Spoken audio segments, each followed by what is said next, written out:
Have you ever wanted to have a real conversation with someone, your parents, your friends, or even your siblings, but always stays at, how's it going, and not much? Deep conversations are how we connect. They help us understand people, feel seen, and make others feel safe with us. But people don't avoid deep conversations because they're boring. They avoid them because they're afraid of being judged, misunderstood, or dismissed. So the goal isn't to force depth. It's to create emotional safety. Deep conversations don't start deep. They warm up. We use soft openers, questions that show interest without pressure. Here are soft openers to ask parents. What was the most interesting thing that happened today? Anything at work stress you out today? What part of your day just made your day better? Now here are soft openers to ask friends. What have you been into lately? What's one memorable thing that happened today? What's one thing you're looking forward to this week? Soft openers give people options to go deeper. But only if they want to. People open up when they feel safe. Safety shows up through signals. Calm tone. Open body language. Curiosity instead of fixing. No interrupting.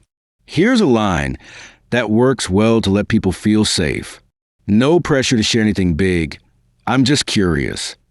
Layered questions gently guide someone deeper without pushing. Here's an example with a parent. You, how was work today? This is the surface. Parent, pretty stressful. You, what part stressed you out the most?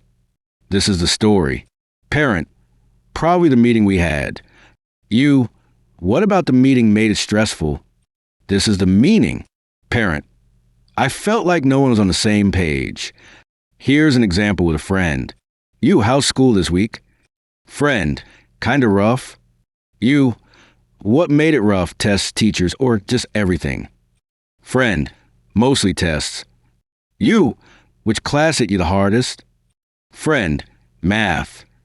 You, why do you think math drains you the most?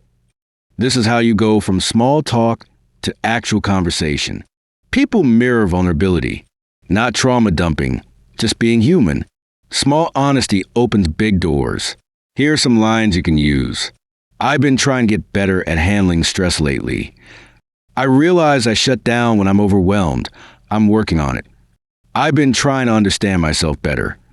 Each of these examples helps make a safe space for the other person to be vulnerable too. You're saying, I'm not above you, I'm right here with you. And it pulls people in.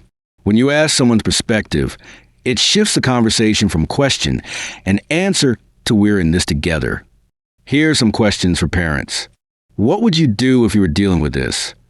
Did you ever go through something like this? How did you handle your hard moments when you were my age? These help parents switch from lecturing to relating. Here are some questions for friends. What's your take on this whole thing? Has something like this ever happened to you? What do you usually do when you're stressed? People feel valued when their perspective matters.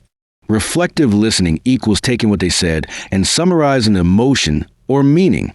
Here are some examples. So it felt like everything hit at once. It sounds like it was your sister that started the fight. You're trying hard, but you feel stuck? When people feel understood, they naturally go deeper.